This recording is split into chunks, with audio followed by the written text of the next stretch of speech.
दक्षिण समंदर में एक अनोखा नजारा दिखना शुरू हो रहा है।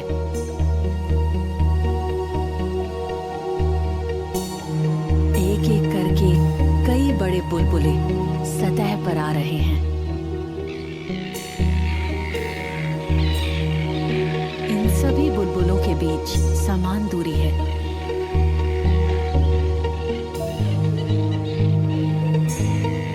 और ये बुलबुले बेहद विशाल हैं।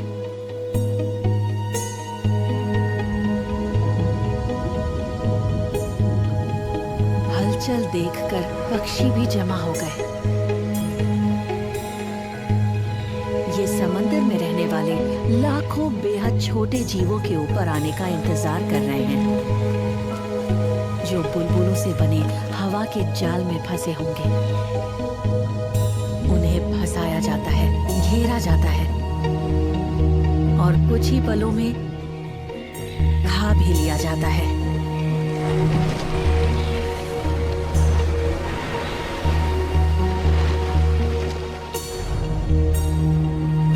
दिन की शुरुआत के साथ ही धरती के हर कोने में नई जंगें शुरू हो जाती हैं।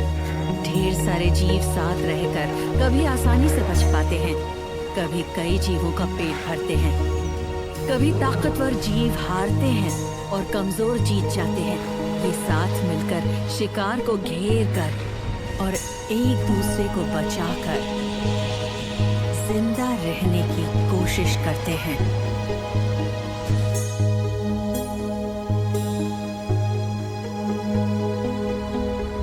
वेस्टर्न ऑस्ट्रेलिया के किम्बरली इलाके के पास के समंदर में एक माँ और उसका बच्चा साथ तैर रहे हैं और उनका प्यार साफ दिखाई दे रहा है।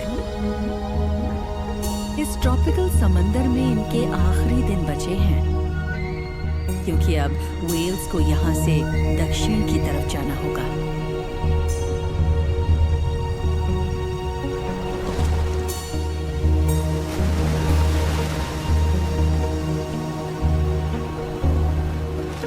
हम्पबैक वेल्स की तादाद बहुत कम हो गई थी, लेकिन अब इनकी गिनती लाखों में है। वो ऑस्ट्रेलिया के पास समंदर के जिस हिस्से से दक्षिण जाती हैं, अब उसे हम्पबैक हाईवे कहते हैं। ये दुनिया में किसी मैमल का सबसे लंबा माइग्रेशन होता है। इसमें ये वेल्स 3 महीनों के वक्त में 5000 किलोमीटर की दूरी तय करती हैं।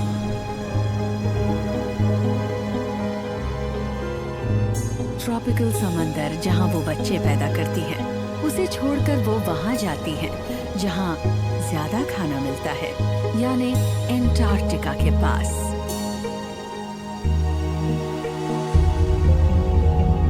यहाँ एक एंटार्क्टिक क्रिल रहती है, एक छोटी सी श्रिम्प जो बेहद अहम होती है। क्रिल्स सर्दियों में एंटार्क्टिका के पास जमी समुद्री बर्फ के नीचे रहते हैं और उसमें फंसे हुए एल्गी से पेट भरते हैं।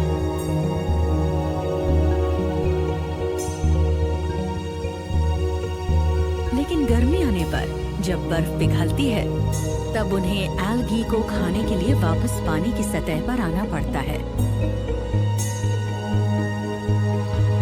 उनके झुंड बहुत बड़े होते हैं, जिनमें हर क्यूबिक मीटर में 30,000 जीव तक होते हैं।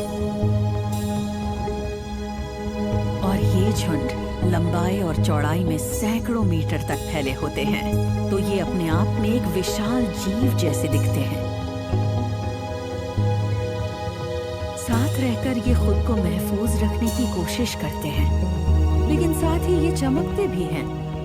माना जाता है कि ऐसा करके ये इतनी बड़ी तादाद में तैरने पर जो परछाई बनती है, उसे छिपाने की कोशिश करते हैं। लेकिन वेल्स विशाल झुंडों को ढूंढना अच्छे से जानती है। वो समंदर की सबसे बड़ी और सबसे माहिर शिकारी होती है।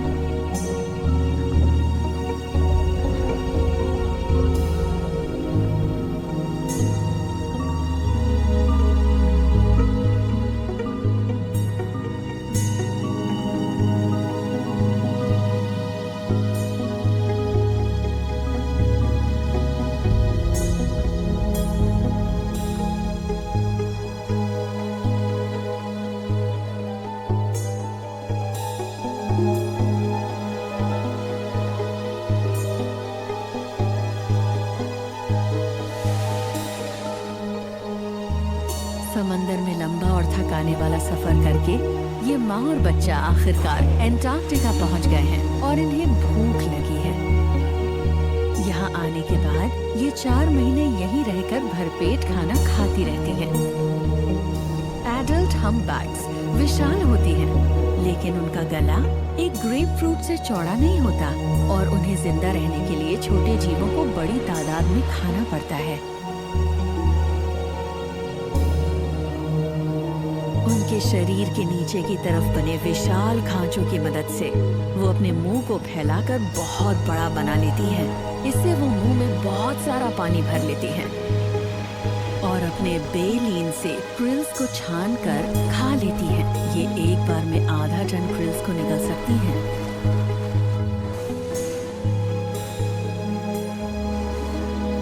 ये अकेले ही बहुत अच्छे से शिकार कर लेती हैं, लेकिन हाल ही में देखा गया है कि अंटार्कटिका में हम्पबैक्स भी मिलकर शिकार करती हैं ताकि ज्यादा से ज्यादा क्रिल्स को खा सकें।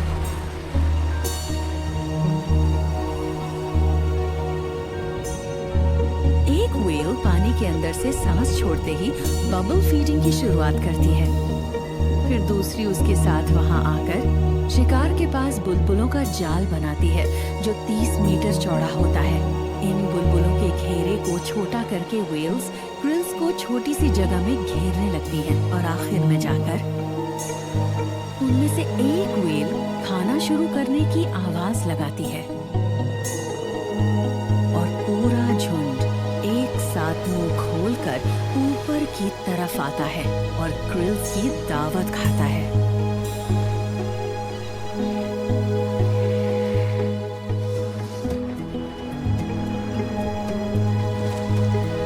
काफी लंबे समय तक माना जाता था ऑर्किस मौका परस्त होती हैं और उन्हें जो शिकार मिल जाए उसे खाकर पेट भर लेती हैं।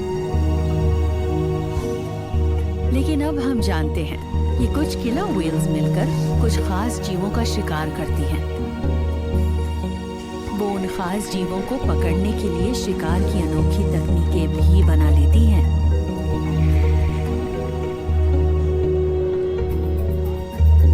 अर्जेंटीना के वाल्डेस पेनिनसुला में किनारे पर सदर्न सी लायंस की भीड़ लगी है। किनारे के पास के पानी और कम गहरी जगहों में साउथ अटलांटिक सी जैसा तेज बहाव नहीं होता और पानी में खाने के लिए ढेर सारे छोटे जीव हैं। तो ये बच्चे पैदा करने की बेहतरीन जगह है। लेकिन यहाँ ऑर्कस का एक झुंड भी है। लो टाइड के वक्त किनारे पर एक रीफ दिखने लगता है। यहाँ का पानी कई नहरों से होते हुए समंदर में निकल जाता है। इस वक्त के दौरान सी लायंस के बच्चे महफूज होते हैं, लेकिन टाइड के वापस आने पर यही जगहें ऑर्किस के लिए शिकार करने का मैदान बन जाती हैं।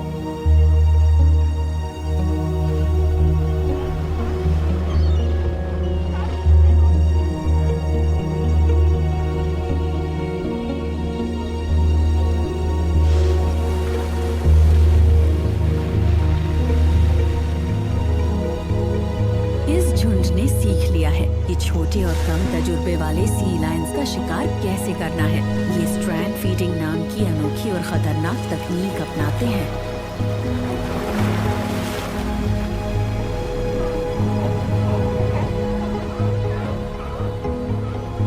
सी लायंस के बच्चों का एक झुंड पानी में खेल रहा है। ये बच्चे अभी नया नया तैरना सीख ही रहे हैं।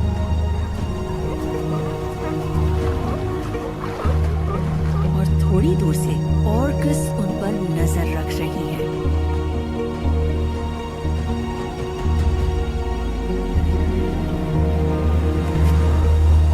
ये नादान बच्चे इस खतरे से बिल्कुल अनजान हैं।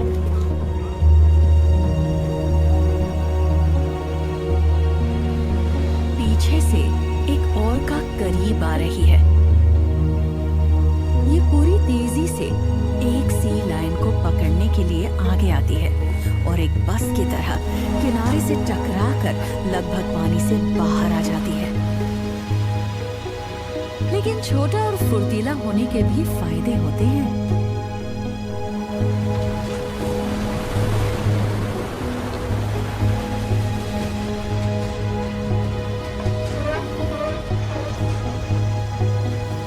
ऑर्कस कई बार चूक जाती हैं और हर बार में इन बच्चों को जान बचाने से जुड़ा एक अहम सबक मिलता है। आखिरकार कई कोशिशों के बाद ये ऑर्का एक बच्चे को उसके फ्लिपर से पकड़ लेती है और वो मारा जाता है।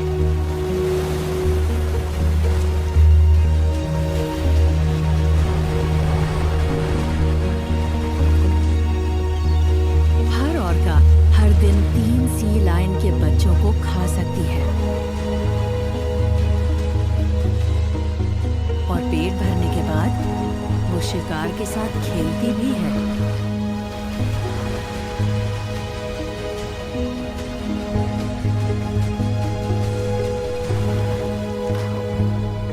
कभी-कभी इस बेरहमी के बाद वो दरिया दिली दिखाकर सबको चौंका भी देती है। ये ऑर्का एक खुशकिस्मत बच्चे को वापस किनारे पर ले आई है और बच्चा तैरने से जुड़े इस सबक को कभी भूल नहीं पाएगा।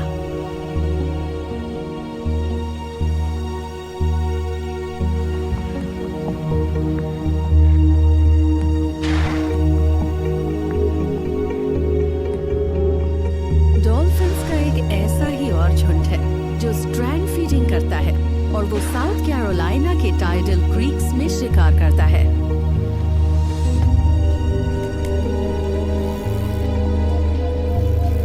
लेकिन ये बॉटल नोज डॉल्फिन्स मछलियों का शिकार करती हैं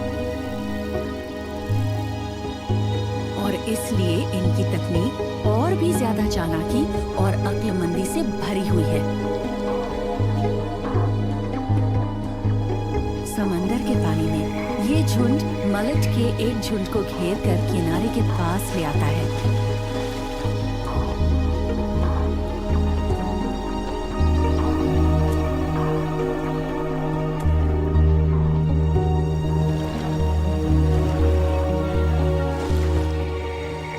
किनारे के पास लाकर डॉल्फिन्स एक लाइन बनाकर एक दूसरे के करीब आ जाती हैं और उनकी तरफ तेजी से बढ़ती हैं। इस तरह आगे बढ़कर वो अपने शरीरों से पानी में एक बड़ी लहर बनाती हैं और उस लहर के साथ मलट से उछलकर किनारे पर आ जाती हैं।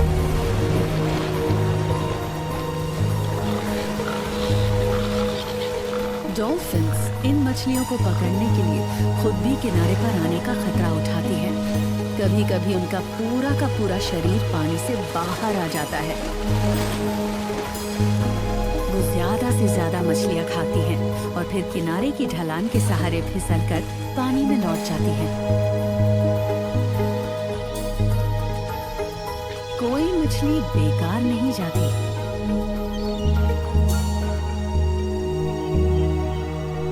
न जाने किस वजह से डॉल्फिन्स स्ट्रैंड फीडिंग का काम हमेशा दाईं तरफ लेट कर करती हैं। इसलिए कई सालों बाद उस तरफ के दांतों पर रेत जैसे निशान बन जाते हैं। स्ट्रैंड फीडिंग एक खास तकनीक है जो पीढ़ी दर पीढ़ी बच्चों को अपनी माँ से सीखनी पड़ती है।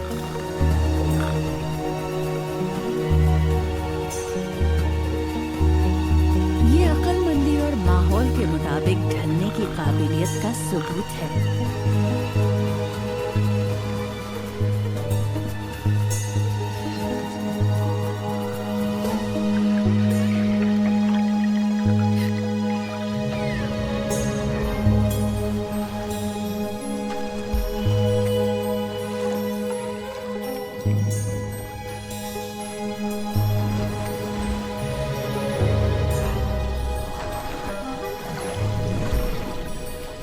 ज्यादातर डॉल्फिन्स अपनी ही स्पीशीज के साथ मिलकर शिकार करती हैं और अपने परिवार के साथ ही रहती हैं। लेकिन लगूना नाम के ब्राजीलियन सी विलेज में यहाँ के मछुआरों ने एक अनोखा रिवाज अपना लिया है। उन्होंने तकरीबन 1 सदी से यहाँ डॉल्फिन्स के एक झुंड के साथ बेहद मजबूत और अनोखा रिश्ता बना लिया है। दोनों को मालिक बहुत पसंद है। आमतौर पर इनमें मुकाबला होता है, लेकिन यहाँ ये एक दूसरे की काबिलियत का फायदा उठा रहे हैं। डॉल्फिन्स शुरुआत में मछलियों को किनारे की तरफ ले जा रही हैं और किनारे के पास मछुआरे अपने अपने जाल लेकर तैयार खड़े हैं। कुछ लोग नजर न आए इसलिए प्लेटफॉर्म पर खड़े हुए हैं। डॉल्फिन्स के करीब आने पर उनकी पूंछ के इशारे से मछुआरे सतर्क हो जाते हैं। मछलियों के करीब आते ही मछुआरे तुरंत पानी में अपने जाल डाल देते हैं। जो मछलियां वापस मुड़ती हैं, उन्हें डॉल्फिन्स खा लेती हैं। इस तरह दोनों का फायदा होता है।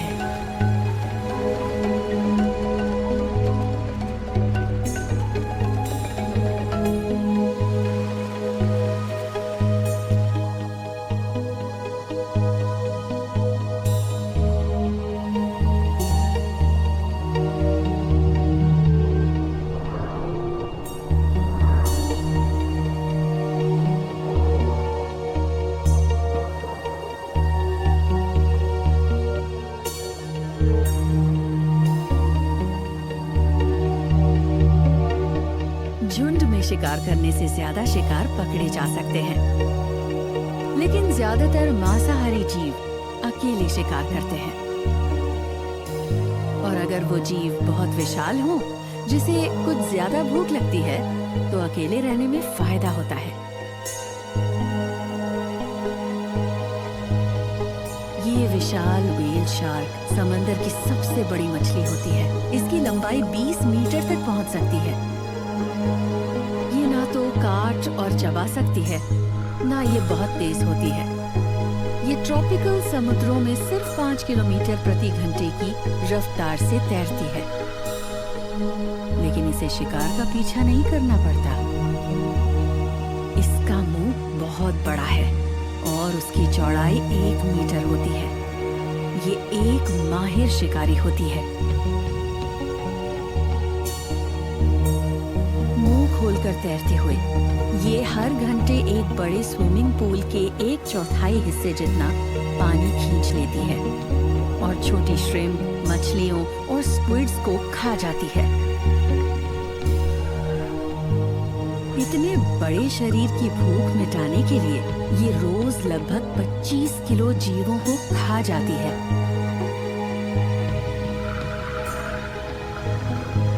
इतनी बड़ी मछली अपने आसपास एक हैबिटेट बना लेती है और दूसरे जीवों को शिकार करने की जगह देती है।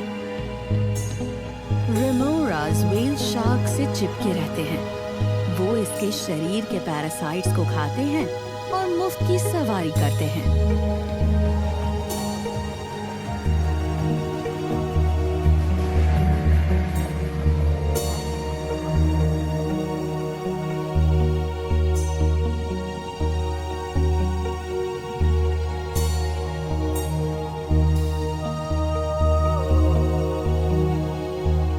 जो जीव फूड चेन में सबसे नीचे होते हैं, वो छिपे रहकर ही शिकारियों से बच पाते हैं।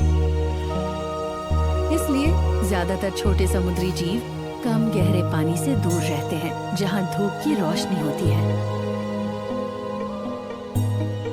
लेकिन जब सूरज ढलता है, तब लाखों करोड़ों जीव गहराई से बाहर आते हैं। जहां वो दिन के वक्त छिपते हैं, कभी कभी वो पानी की सतह के सैकड़ों मीटर नीचे रहते हैं और वहां से खाना खाने ऊपर आते हैं। समुद्री जीवों का ये ऊपर की तरफ का सफर दुनिया का सबसे बड़ा सिंक्रोनस माइग्रेशन होता है। इनके बाहर आने